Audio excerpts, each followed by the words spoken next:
Ah, parfait. Et là, il m'a fait une perfection. Est-ce qu'il t'est déjà arrivé pendant des heures de rechercher des accords de piano, de rechercher quel accord correspondra le mieux avec telle mélodie que tu as créée? Allez, je t'explique tout dans cette vidéo. Si tu ne me connais pas, je m'appelle Anthony, ou plutôt FlashX musicalement, et sur cette chaîne, je te parle de musique, de review de plugins et de remix. Allez, je te lance tout de suite le générique.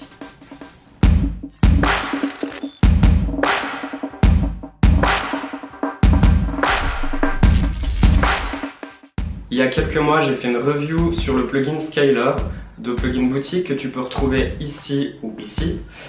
Et dans cette vidéo, je vais te parler du Scaler 2 de Plugin Boutique. Il est sorti il y a quelques semaines. Le Scaler numéro 2, il te permet de créer des suites d'accords logiques.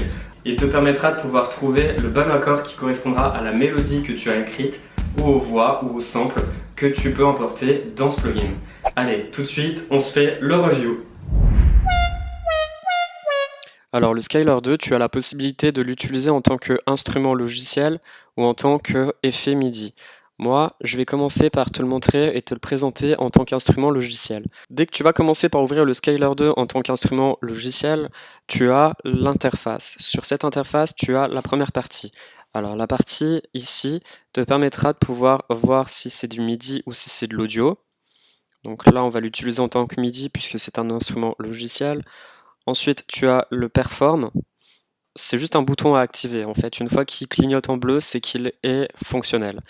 Euh, Là, je vais l'activer. Alors là, j'ai les différentes expressions. Je peux y mettre des arpèges et je peux jouer avec du streaming. Le streaming, je vous montrerai un petit peu après ce que c'est en fait. Alors, si je joue sur les expressions, là vous voyez, j'ai plusieurs types d'expressions. Donc des expressions, des moderato, des vivaces, des différentes phrases, des différents rythmes. Tout est en italien. Et à côté, donc si je reclique dessus, que je le mets en arpège, ici je peux choisir la longueur des arpèges. Donc si je veux qu'elle soit jouée en 1/8, en 1/4, en 1/2, etc. Ensuite, à côté, je peux choisir de bloquer les notes noires ou d'activer les notes blanches ou autrement de mettre juste uniquement les accords. Bref, hop, celui-ci, c'est pas vraiment la fonction que j'utilise très souvent puisque je ne la connais pas vraiment encore. Ensuite, à côté, j'ai les voice groups qui te permettront de pouvoir jouer sur des dynamiques, donc éviter de jouer avec des triades. Elles te permettront de pouvoir gagner un octave, 2 octaves ou jouer ton accord sur différents groupes en fait. Et à côté, tu as l'humanisation. L'humanisation, tu peux jouer avec la vélocité, le timing ou les deux. Et ici, tu as le petit bouton paramètres. Le petit bouton paramètres, tu peux le paramétrer, ton rythme, soit créé sur 4 temps, sur 2 temps, sur 1 temps, sur 5 temps, etc., sur 8 temps. Enfin bref, je vais pas tous les faire. Euh, et puis, ici, tu peux choisir de synchroniser ton rythme si tu appuies sur la barre espace de ton logiciel de production. Si par exemple tu as déjà créé un arrangement, tu as déjà créé des accords, une ligne de basse ou peu importe, et que tu souhaites mettre ta ligne de basse en boucle, elle pourra te permettre de le jouer en synchronisation avec ce que tu as déjà écrit. Je te ferai une petite démo tout à l'heure. Voilà, donc là, je te le mets en off. Ensuite, et bien là, forcément, on peut retrouver donc les expressions, les arpèges, le streaming, donc voilà, l'humanisation et le voice grouping. En fait, c'est tout ce qui est ici. Si par exemple, j'active la performance, que j'active l'arpège, hop, vous voyez l'arpège, il sera ici en fait. Et voilà.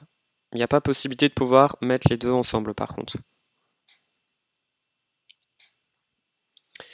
Donc ensuite, tu as juste en dessous la détection de notes. Si tu as déjà écrit des notes, si tu as déjà ta mélodie que tu as écrite sur ton ordinateur avec ton synthétiseur, juste à côté, tu as la détection d'accords. Donc si tu veux jouer en C, en D, peu importe. Et puis ici, toutes les différentes harmonies d'accords. Donc les majeurs, les mineurs, les mixolydians, etc. Ensuite, à côté, tu peux choisir si tu souhaites que tes accords soient plutôt des accords classiques, cinématiques, EDM, future bass, etc. Si tu souhaites t'inspirer plutôt d'artistes qui ont créé des presets en fait de leurs principales accords, donc des accords qu'ils utilisent principalement, ou autrement l'user, donc les accords que toi tu as enregistrés. Voilà. Ensuite, juste en dessous, tu as la fenêtre qui te permettra de pouvoir glisser des accords. Si par exemple je me mets en C majeur, je glisse cet accord, hop là. Bon, je peux monter un peu l'octave, hein. Elle n'est pas très très belle. Voilà, donc ici, hop, tu peux y mettre tes accords et puis les faire jouer en boucle.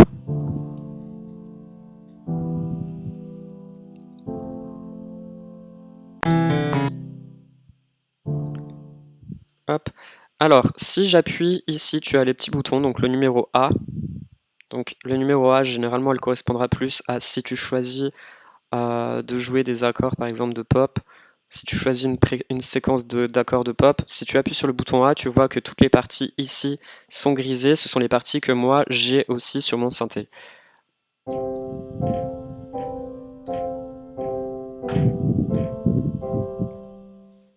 Voilà. Si j'appuie sur le B, donc c'est tous les accords que j'ai choisis juste avant. Donc c'est exactement pareil. Toutes les notes sont grisées. Et les notes bleues sont celles sur lesquelles elles sont appuyées, donc sur lesquelles l'accord correspondra. Et elle sera automatiquement synchronisée avec mon synthé. Juste en dessous, le petit C, ce sont les accords que moi j'ai choisis, donc il y en a 4. Ici, tu peux les revoir. Et ça pourra te permettre aussi d'enregistrer en temps réel. Donc tu enregistres et tu appuies directement.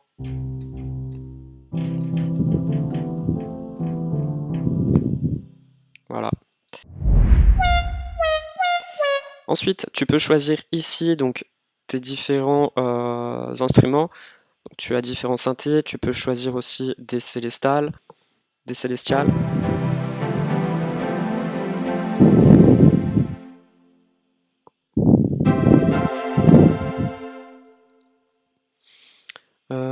Tu as des orchestres, tu as des synthés, tu as des guitares, l'acoustique guitare par exemple.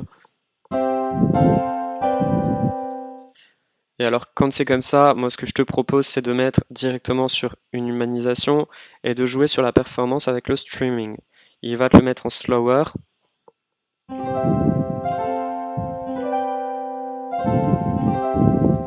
Ça évitera que tes accords en fait puissent être hyper droits les uns sur les autres et toutes de la même vélocité.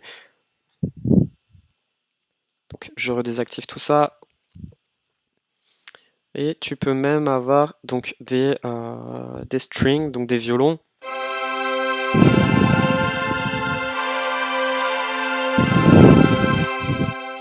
Et tu peux modifier ici ton octave. Donc si je vais la mettre en -12 pour la descente d'un octave.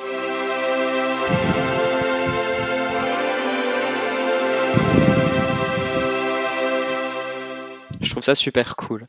Au-dessus, donc tu as ici donc les performances. Lorsque tu actives ce bouton, tu as les streaming. Par exemple, si je mets une expression et que je les mets en phrase, je vais mettre sur celle-ci par exemple.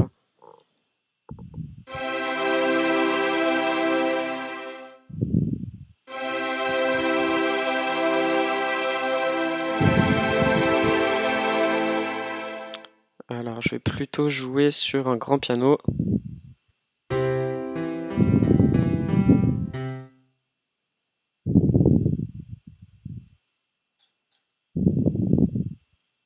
Avec un autre rythme.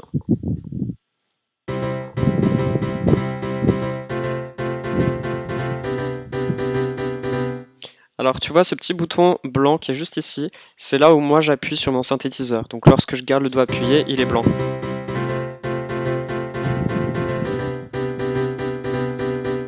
Les notes qui clignotent en bleu, ce sont les accords logiques qui sont faits grâce à cette performance en fait, cette performance d'expression. À côté, donc tu as l'arpège, donc tu peux monter dans les up, donc te les faire en montée ou te les faire plus ou moins rapides.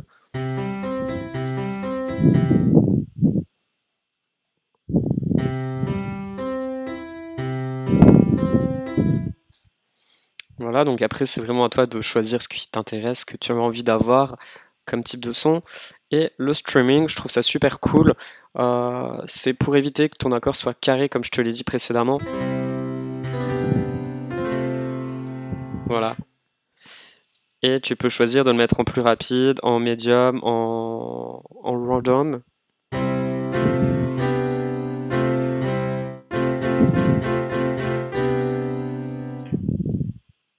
Voilà. Donc tout ça, c'est des choses que je t'ai plus ou moins déjà expliqué dans la première vidéo du Scaler 1.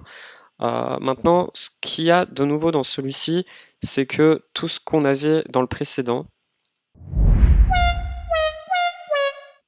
donc je vais le rouvrir, plugin boutique Scaler Control. Donc en fait, avant, on l'avait ici sur le côté. Donc il fallait appuyer là, on pouvait le choisir. Et voilà. Alors que maintenant, tout est automatiquement fait au-dessus. Ensuite, il y a quelque chose de nouveau, c'est que on peut choisir une édition en dessous. Alors cette édition, voilà, tu peux choisir ici, donc tu l'ouvres. Tu peux choisir par exemple de faire jouer cette octave en 4. Tu peux choisir de l'inverser. Tu peux choisir des semitons. Mais tu vois que comme il est grisé, c'est qu'il ne sera pas capable de jouer sur la suite d'accords avec le bleu. Les accords ne seront pas bien ensemble en fait, ils ne seront pas faits pour être l'un à côté de l'autre. Donc là je leur mets à 0. En dessous, tu vas pouvoir jouer sur des playbacks, donc si tu souhaites que ton accord se répète, ou le faire durer plus longtemps, donc si par exemple je veux le jouer en 2 fois, voilà, la suite d'accords en fait c'est complètement répété. Donc là je vais le remettre en 1. Et en dessous, tu as le playback performance. Donc là, c'est exactement la performance que tu as au-dessus si tu souhaites l'appliquer uniquement sur un accord. Donc, admettons, je vais y mettre ici une arpège, je vais la faire monter. Hop.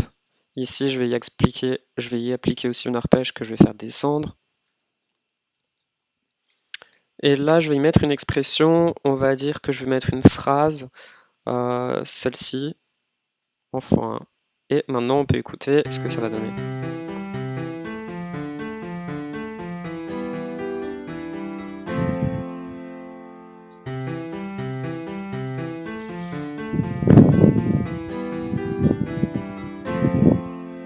Une fois que tu auras créé tes accords, tu as juste besoin de cliquer sur Drag et tu le glisses sur ta piste sur laquelle tu avais tes accords qui étaient écrits.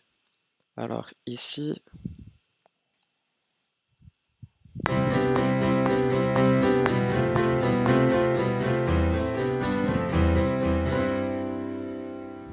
voilà.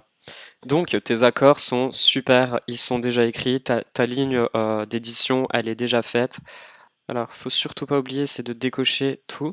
Donc une fois que tu l'as glissé, tu as tes accords qui sont directement écrits ici.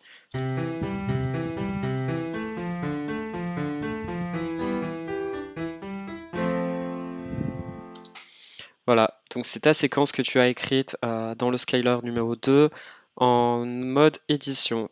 Donc si par exemple je la supprime, yes, je supprime ça aussi, yes, et je remets tout ça à 0. Hop. Si par exemple je prends uniquement des accords basiques de base, donc ceux que j'avais écrits, ils sont ici, et ce sont des triades. Alors, hop.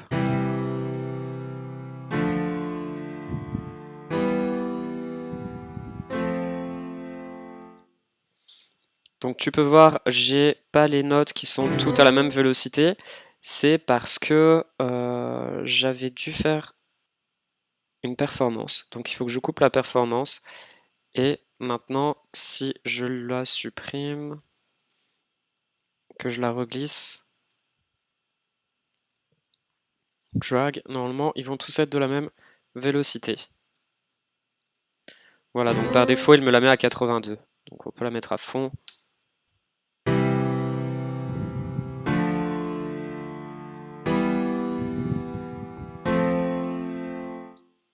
Donc le truc super cool, c'est que peu importe sur quel bouton tu choisis d'appuyer sur celui-ci, donc si tu souhaites de mettre la performance en action, plus les expressions, plus les arpèges, etc., et puis que tu fais un drag and drop, en fait, il te écrira directement les notes que tu as mises et que tu peux entendre ici en appuyant sur play.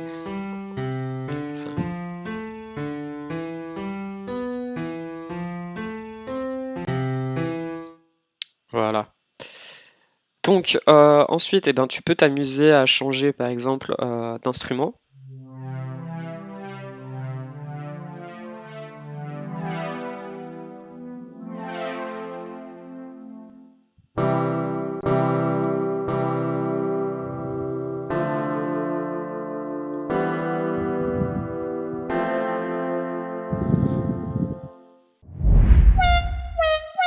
J'ai écrit une ligne mélodique.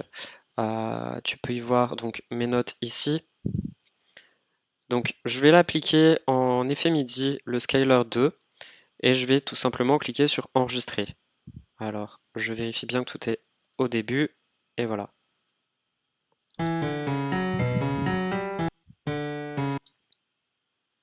Mince.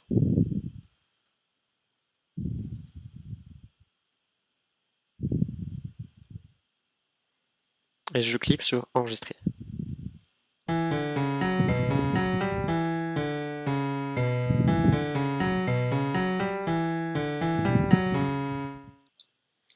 Alors, il a trouvé tout de suite la gamme dans laquelle j'ai joué mon titre. C'était un B mineur, donc ça c'est top parce que c'était vraiment en B mineur que je l'ai écrit. Et ensuite, tu peux voir au-dessus donc toutes les notes sur lesquelles j'ai appuyé. Voilà. Et ensuite, il m'a généré automatiquement donc les accords du B mineur en dessous. Alors moi, je vais commencer par rouvrir mes notes puisque je les connais plus.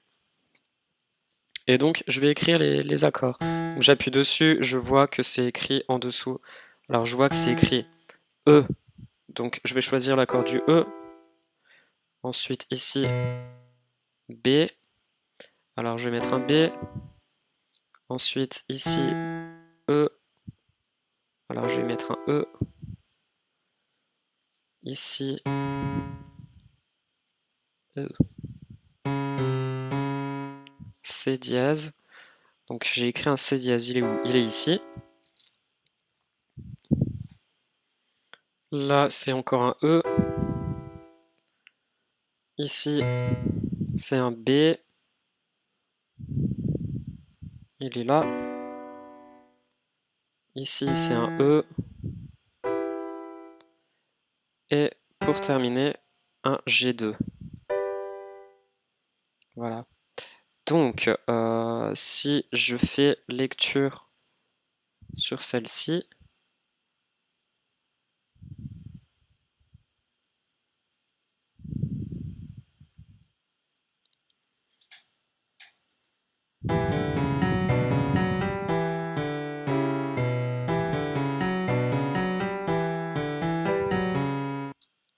alors je vais faire un drag and drop, hop, je le glisse là, je ferme ici, je duplique cette piste mélodique, je mets ma ligne d'accord, et là, donc je vais supprimer celui-ci et celui-là. Enfin, je le mets en mute en fait. Et comme ça, je peux me permettre de pouvoir baisser le volume là et monter ma ligne d'accord pour qu'on puisse l'entendre correctement.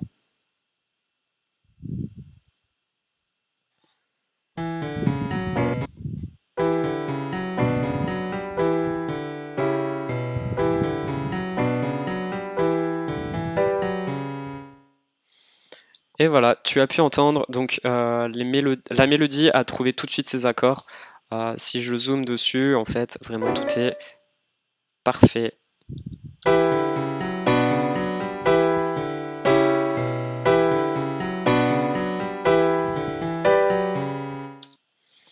Voilà, donc c'est une astuce qui est super cool à faire, qui est super simple et rapide. Maintenant, si j'aurais choisi de faire des accords un peu plus humains, j'aurais cliqué sur, je l'aurais refait, et puis par exemple, j'aurais pu appliquer une humanisation sur la rapidité. J'aurais pu mettre sur les deux, la rapidité et la vélocité, pardon. J'aurais pu mettre une performance sur du streaming que j'aurais joué en slower. Et puis je refais un drag and drop. Voilà, je le mets en mute. J'oublie surtout pas de le mettre en mute parce qu'autrement il va me le jouer en 2 fois. Et on peut écouter tout de suite le résultat. Alors déjà, on peut voir que les notes elles sont déjà toutes différentes. Je peux augmenter la vélocité générale. Voilà.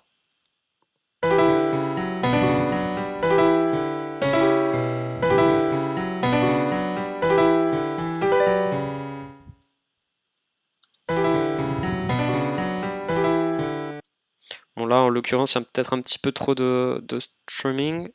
Alors je vais enlever l'humanisation. Celui-ci je vais le mettre en slow. Et je vais le reglisser. Je regarde ce que ça donne.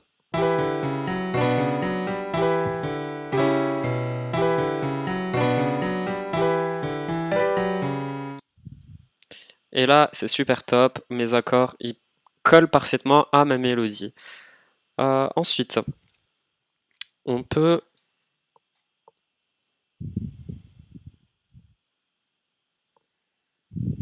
Donc là, j'arrête d'enregistrer. Arrêtez. Sur ce Scaler 2, en fait, ils nous ont beaucoup proposé du fait qu'il était capable de détecter les notes des accords audio pour les transformer en MIDI. Alors moi, je me suis dit, pourquoi ne pas tester? Alors, sur cette session, j'ai conservé donc les accords de tout à l'heure.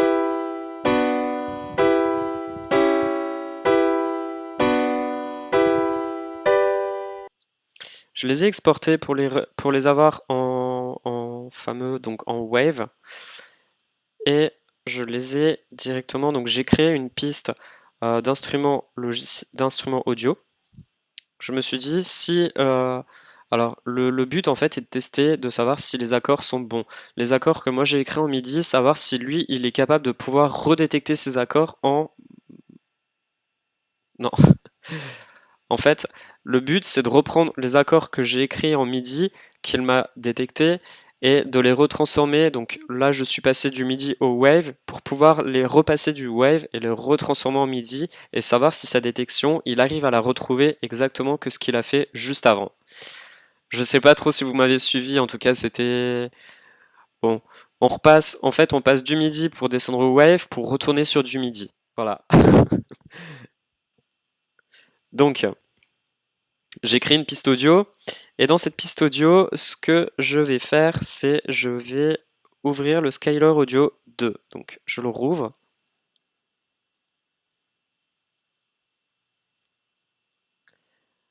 Et voilà, donc on l'a ici. Alors maintenant, ce que je vais faire, c'est que je vais hop, glisser mon fichier en dessous. Donc j'ai ma piste son.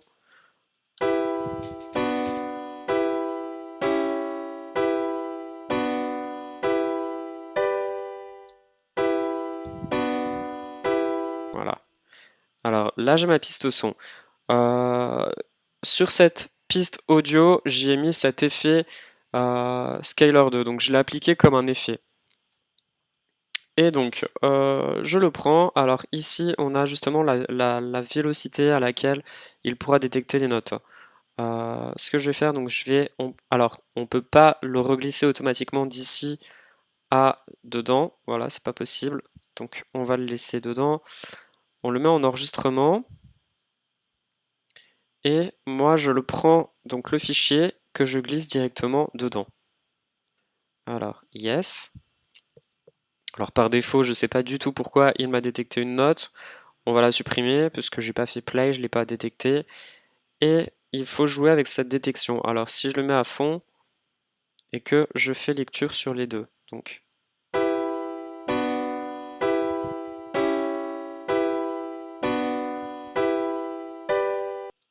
voilà, il est en waiting for input. Donc en fait, il n'arrive pas du tout à capter de signal sonore. Alors ce que je vais faire, c'est que je vais le diminuer et on va le remettre en lecture.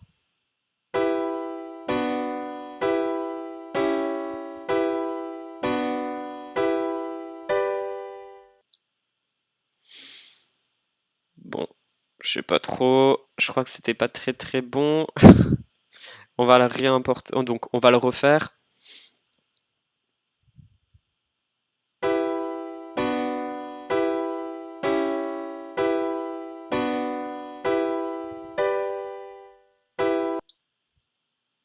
Ah, et il finissait. Il était presque bon celui-ci. Il finissait par un G. Mon dernier accord, il finissait par un G. Euh, donc maintenant, on les a. Je vais retester la détection. Alors, je vais les renettoyer peut-être. Et si je le détecte un peu moins sensible,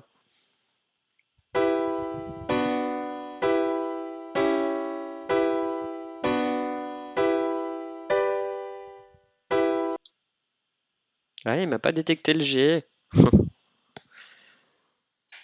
Et ben je vais le refaire. Un petit peu plus sensible, peut-être.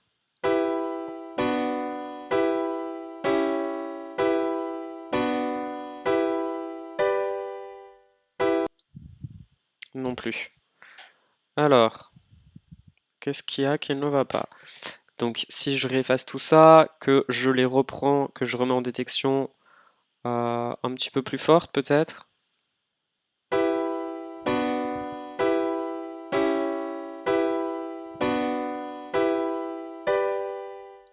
Ah! Parfait!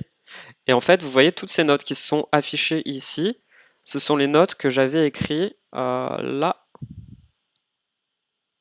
sur ce scaler. Donc je vais vous les mettre. Alors, je vais essayer de vous les montrer. C'est pas facile.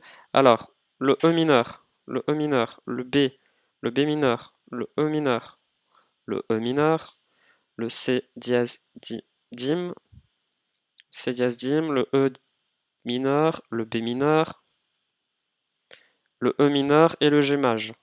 Le E mineur et le G maj. Et là, il m'a fait une perfection. Donc cette fois-ci, il a réussi à le détecter. Alors c'est vrai qu'il me l'a pas trouvé dès le début, mais il me l'a trouvé justement sur l'après. Alors maintenant, si je fais ça, que je passe par du midi, est-ce que moi je peux les avoir sur mon piano? Non, ça ne marche pas. Si je passe ici, non plus.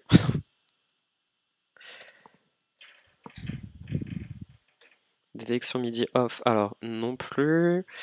Qu'est-ce qu'il faudrait que je fasse?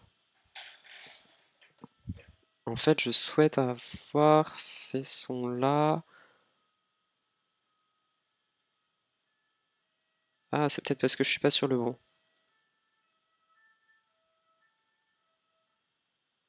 Sur le bon scaler. Donc si je me mets sur celui-ci,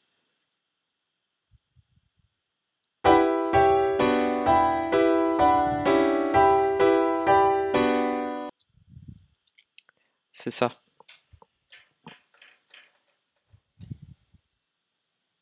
Alors, détecte-moi mon MIDI.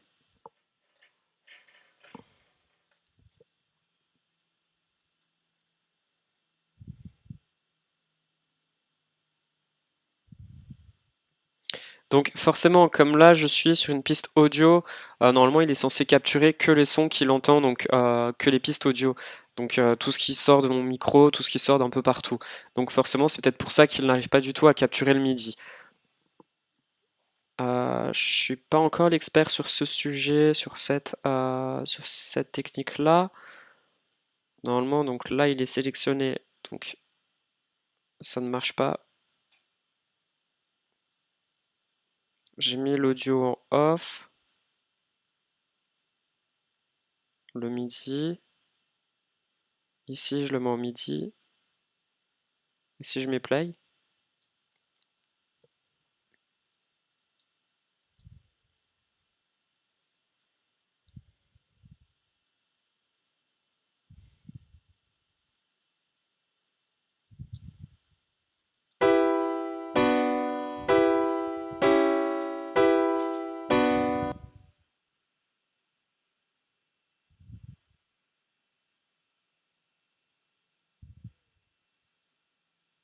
alors qu'est-ce qui est là qui ne va pas?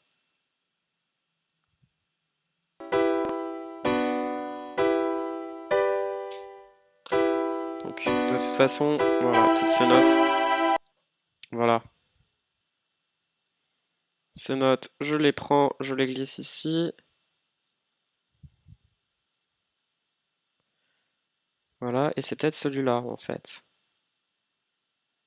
Non.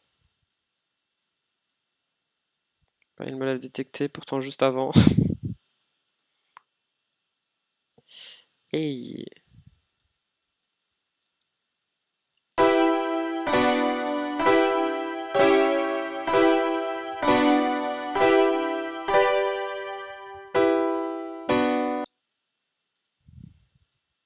Alors là, elle l'a réussi. Ah, c'est peut-être parce qu'il fallait appuyer sur play en même temps.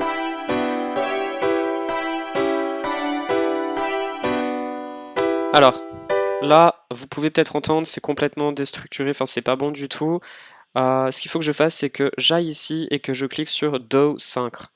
Donc il va synchroniser automatiquement ce qu'il va trouver avec ma session qui est en lecture juste derrière.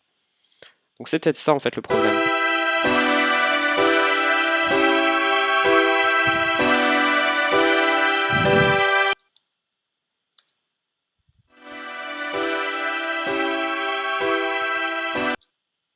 Et alors donc là, hop, je les prends, je les recolle.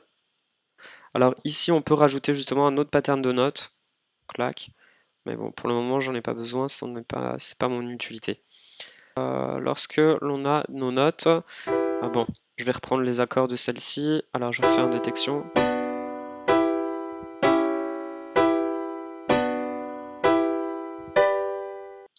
Voilà, donc là, logiquement, il est passé du midi au midi, donc il n'a aucune erreur. Il arrivera tout de suite à me les trouver. Donc j'étais en E d'Orient mode. Alors, en tout cas, il me les a redétectés en E d'Orient mode. Donc, lorsque je suis sur celui-ci, il y a un nouveau mode qui a été créé, donc c'est la modulation. Si on appuie dessus, donc là on peut voir le mode d'Orient, il est sélectionné, il est ici. Donc il est ici. Voilà, je peux les écrire aussi avec mon synthé. Et par-dessus, donc on a des progressions. Alors, le E d'Orient, je pourrais le faire en progression avec des autres. Par exemple, secondary. Donc là, vous avez les notes qui sont en vert foncé. Les notes qui sont en vert foncé correspondront sur mon piano aux notes du bas. Voilà. Par exemple, là j'en ai trois. Donc la première, elle est ici. J'appuie dessus avec mon synthé. C'est la première touche, donc la numéro 1 qui est ici, qui s'allume. Donc c'est le mode d'Orient. Si j'appuie sur le numéro 2, j'aurai des modulations. Donc sur un autre mode, si par exemple je veux faire ce mode avec un IM et puis donc hop, celui-là, je sais pas trop. Mode interchangeable. Bon bah alors là il y en a plusieurs, donc le mode d'Orient, le mode le mixolydien. Donc c'est pareil, hein.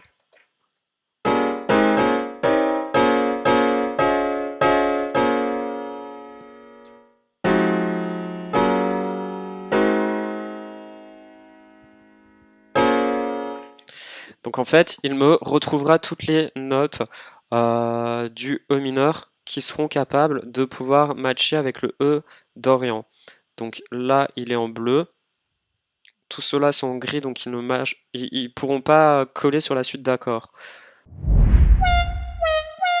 C'est tout pour cette vidéo, j'espère qu'elle vous aura plu. Je suis désolé si j'ai été super vite pour vous montrer cette vidéo et pour vous montrer toutes les fonctionnalités que le Scaler 2 peut nous offrir. En tout cas, moi le Scaler 2, je l'adore. Je l'utilise encore une fois tout le temps dans mes productions.